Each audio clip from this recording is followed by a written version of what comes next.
Assalamualaikum warahmatullahi wabarakatuh. Pada video kali ini kita akan membahas mengenai nilai-nilai dasar ASN atau aneka. Yang pertama yaitu huruf A, akuntabilitas. Selamat menyaksikan.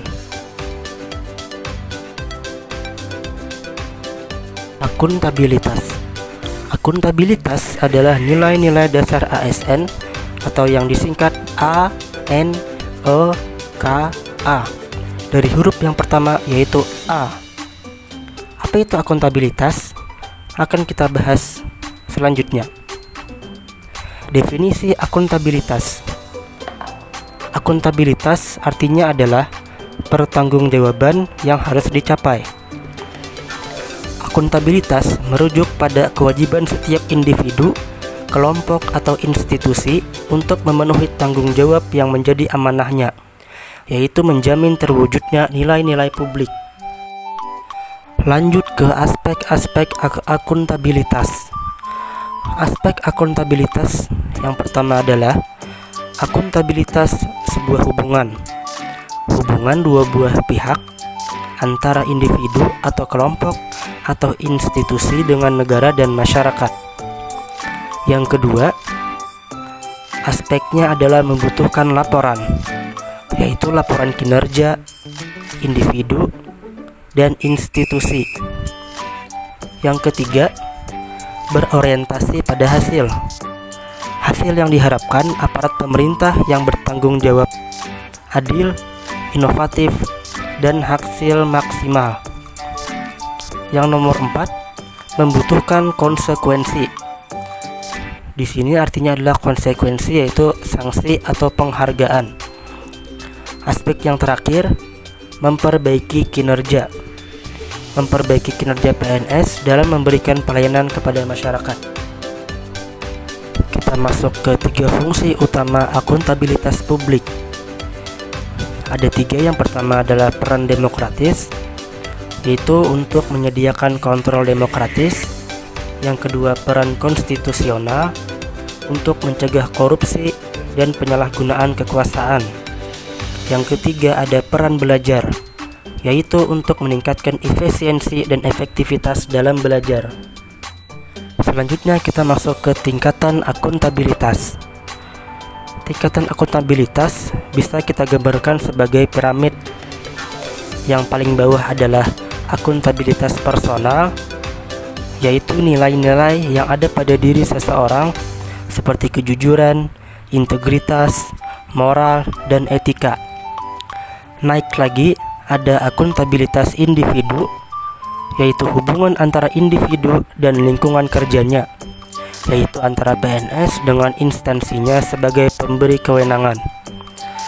Naik lagi ada akuntabilitas kelompok, yaitu kinerja sebuah institusi biasanya dilakukan atas kerjasama kelompok. Selanjutnya ada akuntabilitas organisasi, yaitu hasil pelaporan kinerja yang telah dicapai. Dan akuntabilitas yang paling atas adalah akuntabilitas stakeholder, yaitu tanggung jawab organisasi pemerintah untuk mewujudkan pelayanan dan kinerja yang adil, responsif, dan bermartabat. Nah, sekarang kita masuk ke dimensi akuntabilitas. Dimensi yang pertama adalah akuntabilitas kejujuran dan hukum, yaitu terkait dengan kepatuhan terhadap hukum dan peraturan yang berlaku. Dimensi selanjutnya akuntabilitas proses. Apakah prosedur yang digunakan sudah baik dalam hal kecukupan sistem informasi, akuntansi, sistem informasi manajemen, dan prosedur administrasi. Dimensi selanjutnya yaitu akuntabilitas program. Apakah tujuan yang ditetapkan dapat tercapai? Apakah ada alternatif program lain yang memberikan hasil maksimal dengan biaya minimal? Dan yang terakhir ada akuntabilitas kebijakan, terkait dengan pertanggungjawaban pemerintah atas kebijakan yang diambil terhadap DPR atau DPRD dan masyarakat luas. Selanjutnya, bagaimana sih caranya supaya kita bisa menciptakan lingkungan kerja yang akuntabel? akan kita bahas. Yang pertama ada kepemimpinan, yang kedua ada integritas, selanjutnya ada keadilan, transparansi, tanggung jawab, kepercayaan, keseimbangan, kejelasan, dan konsisten. 5 langkah dalam framework akuntabilitas. Langkah yang pertama adalah tentukan tujuan dan tanggung jawab. Langkah yang kedua, rencanakan apa yang akan dilakukan untuk mencapai tujuan. Langkah yang ketiga, lakukan implementasi monitoring kemajuan. Langkah yang keempat, berikan laporan secara lengkap. Dan langkah yang kelima, berikan evaluasi dan masukan perbaikan. Selanjutnya kita masuk ke nilai-nilai akuntabilitas. Nilai-nilai akuntabilitas masih berkaitan dengan menciptakan lingkungan kerja yang akuntabel. Jadi, di nilai akuntabilitas akan dijelaskan lebih rinci mengenai nilai-nilai yang terkandung dalam menciptakan lingkungan kerja yang akuntabel. Yang pertama ada kepemimpinan, yaitu memberikan contoh pada orang lain. Yang kedua ada transparansi, yaitu mendorong komunikasi dan kerjasama.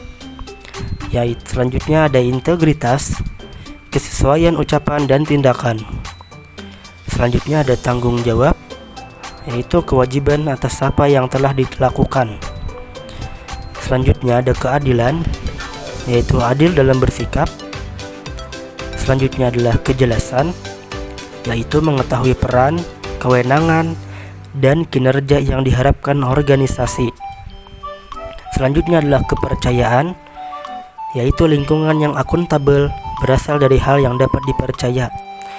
Dan yang terakhir ada keseimbangan, kinerja yang baik disertai dengan keseimbangan sumber daya manusia dan tingkah laku. Nah, yang terakhir, implementasi akuntabilitas terhadap kita sebagai ASN supaya menjadi ASN yang akuntabel dan berintegritas, inovatif, dan juga profesional. Yang pertama adalah memberikan informasi secara jelas tanpa ada yang ditutup-tutupi pada publik. Poin yang kedua, mengambil keputusan secara objektif atau sesuai standar yang berlaku. Yang poin yang ketiga, mengerjakan laporan pertanggungjawaban. Dan poin yang keempat, menyelenggarakan pelayanan secara terbuka dan adil. Sekian pembahasan video mengenai akuntabilitas kali ini. Semoga bermanfaat dan wassalamualaikum warahmatullahi wabarakatuh.